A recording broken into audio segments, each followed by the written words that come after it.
Good morning, everyone. I came here with one message burning in my spirit. You will not be defeated. Not because of your strength, not because of your plans, but because God says so. Some of you walked in here today feeling like the weight of life is too heavy. Maybe you've been fighting silent battles, facing setbacks that don't seem fair, or carrying wounds that no one else can see. You might even feel like giving up.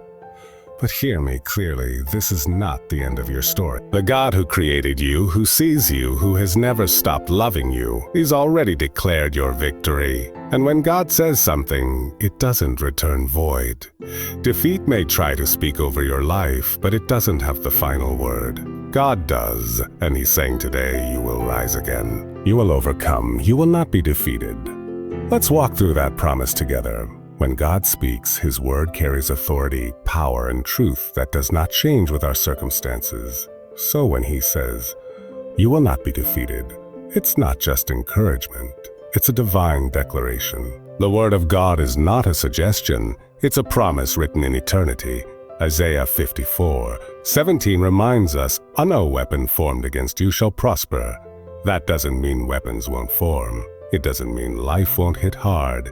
But it does mean that what was meant to destroy you will not succeed. The attacks might shake you, but they won't break you because God has already spoken the outcome. Sometimes we let the noise of our battles drown out the voice of our Father.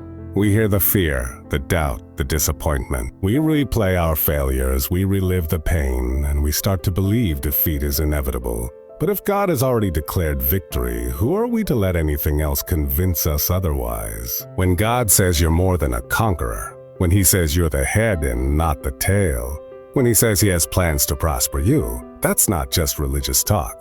That's a lifeline in the middle of a storm. God doesn't speak empty words. He spoke light into darkness and it obeyed. He spoke to the storm and it stilled. He spoke to the dead and they rose. So when He says you will not be defeated, it means even your worst day is still under His control. The situation might not look like victory right now, but we don't walk by sight, we walk by faith. And faith says, I believe what He said more than I believe what I see. You may feel weak, but His strength is made perfect in that weakness. You may not know how things are going to work out, but the one who said, I am the Alpha and the Omega already knows the ending from the beginning. The Word of God is the anchor that holds you when the winds rise. It's the sword in your hand when you're tired of fighting. It's the reminder that this battle isn't yours, it's the Lord's. And if God is for you, who can be against you? So let His word settle it in your spirit. You will not be defeated. Sometimes we look at our lives and all we can see are the battles, the disappointments, the closed doors, the betrayals. It feels like we're stuck in a chapter that just won't end. But let me tell you something straight from the heart of God. Your current battle is not your final chapter. What you're going through right now is not the full story.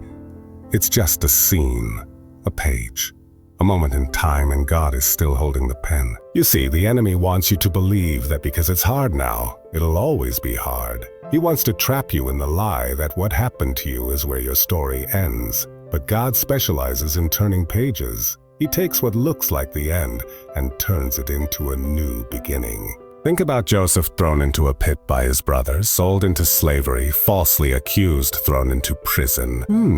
From the outside it looked like defeat after defeat.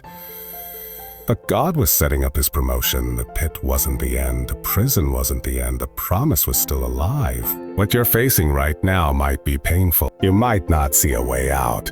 But just because it's not over yet doesn't mean it won't turn. The Bible says in Romans 8:28, and we know that in all things God works for the good of those who love Him. That means even the heartbreak, even the loss, even the things you don't understand, God is weaving it all into something meaningful. Something redemptive, something victorious. Don't let what you're going through convince you that God is done with you. He is not. The night season doesn't cancel the morning. The storm doesn't cancel the shore. And the cross didn't cancel the resurrection. You might feel like you're walking through fire, but there's a fourth man in the fire with you. Just like He was with Shadrach, Meshach, and Abednego. The flames didn't consume them. They won't consume you either. So lift your head. Take a breath. You are still in motion. And the author of your life is not finished. The chapter you're in is not where it ends. This is just the middle. God is still writing and your victory is still on the way. There are moments in life when the silence is loud, when prayers feel unanswered and it seems like heaven is quiet. You look around and wonder, God, where are you? In those moments, doubt tries to creep in, telling you you've been left alone, abandoned in the fight.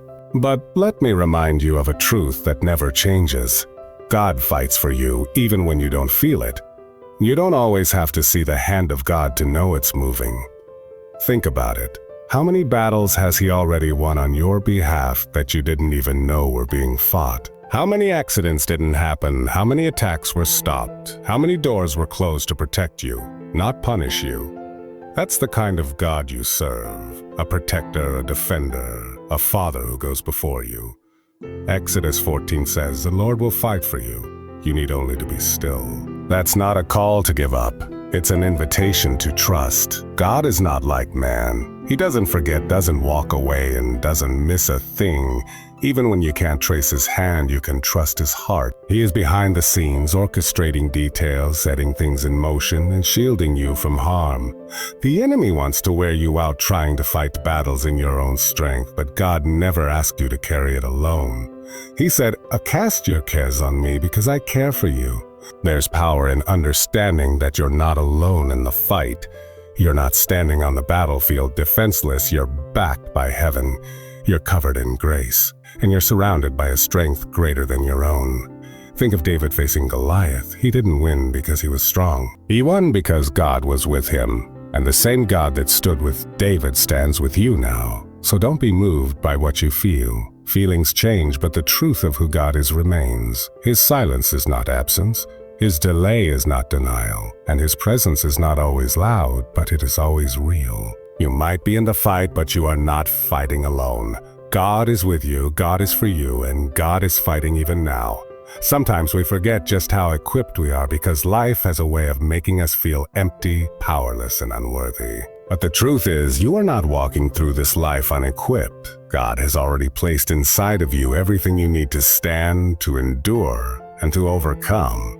He never sends His children into battle without armor. Through His Spirit, you have divine strength that goes beyond what you see and feel. 2 Timothy 1:7 says, "For God has not given us a spirit of fear, but of power, love, and a sound mind." Courage is in your DNA. Peace is your portion, even in a storm. You're not trying to earn strength from God. You already carry it because He placed it within you. You may feel tired, shaken, maybe even broken, but that doesn't cancel what's inside of you. Strength doesn't always look like boldness. Sometimes strength is choosing to show up anyway. Sometimes it's the quiet decision to keep going when everything says stop. The enemy wants you to think you're weak because of what you've been through. He wants to highlight your scars, your failures, your fears. But God sees those very things and says, "My grace is sufficient for you, for my power is made perfect in weakness." Your weaknesses don't disqualify you. They're actually where His strength shows up the most. That's why Paul said he would boast in his weaknesses, because he understood that in those low places, God's power is magnified. You're stronger than you think, not because of your willpower or your positivity, but because the same Spirit that raised Christ from the dead lives in you. That's resurrection power. That's not ordinary. That's supernatural. And when you start to walk in that truth, when you remember who you are and whose you are, defeat no longer has a place in your vocabulary. So when the world tells you you're not enough, when your mind tries to convince you that you can't take another step, remember, you are not walking this journey alone or empty-handed. You are equipped, you are covered, and you are carrying more strength than what's coming against you. One of the greatest lies the enemy will ever try to sell you is that your identity is based on what you've been through. That because you failed, because you've fallen, because life has hit you hard, you are somehow less worthy, less valuable, less capable. But let me tell you something that God has been saying from the very beginning. Your identity is rooted in Him, not in failure. You are not your mistake. You are not your past. You are not the worst thing that ever happened to you. You are who God says you are, and He calls you chosen, redeemed, beloved, and more than a conqueror. The world may label you by your flaws, but God calls you by your name, and He's the only one who gets the final say. The problem is we often let defeat define us. We let the loss shape our self-worth. We wear shame like it's our identity instead of realizing it's just a chapter in a much bigger story. But God doesn't see you through the lens of your failure. He sees you through the lens of grace. And grace rewrites the narrative. Grace says, yes, that happened, but that's not who you are. Grace says you fell, but you're still mine. Think of Peter. He denied Jesus 3 times. At the moment it mattered most. If failure determined identity, Peter would have been cast aside, disqualified. But Jesus didn't let Peter's mistake become his legacy. Instead, he restored him and called him to lead. That's the God we serve. He doesn't throw you away. He builds you back stronger.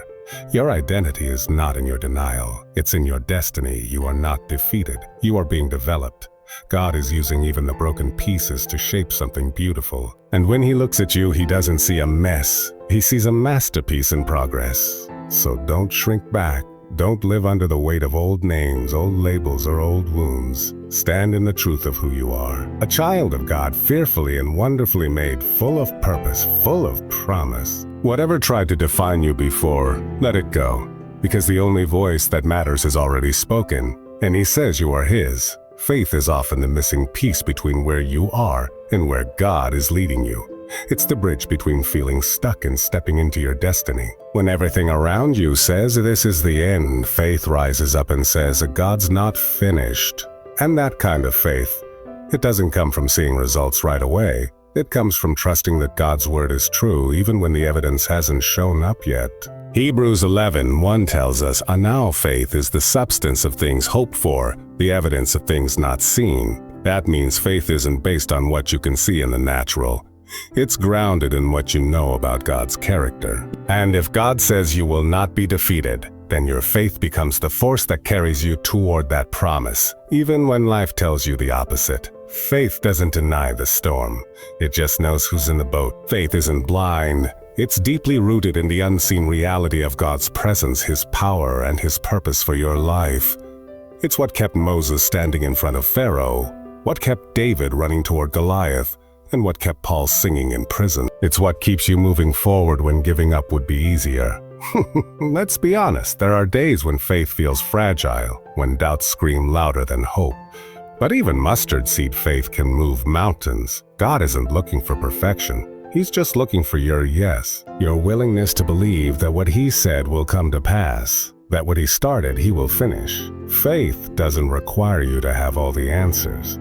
It just requires you to trust the one who does. Every step you take in faith is a step away from defeat and a step closer to destiny. So walk like the battle is already won. Pray like breakthrough is already on the way. Praise like chains are already breaking. Because faith doesn't wait for the evidence to show. It creates the atmosphere where miracles happen. Keep walking, keep believing. Because with faith in your heart and God by your side, you will not be defeated. Let me leave you with this. You may have walked in today feeling weary, burdened, or even broken. Maybe life has pushed you into a corner and whispered, you won't make it. But I came to remind you, that voice is a lie. Because over every trial, every failure, every fear, God has already spoken one truth. You will not be defeated. Not because of your strength, but because of his. Not because life is easy, but because God is faithful. Not because you have all the answers, but because he holds the outcome. You are not what you've been through. You are not stuck in this chapter. You are not alone in the fight. You are equipped, you are chosen, and you are walking with a God who still parts seas, still heals wounds, and still turns graves into gardens. So take heart, stand tall, and walk forward, not in fear, but in faith.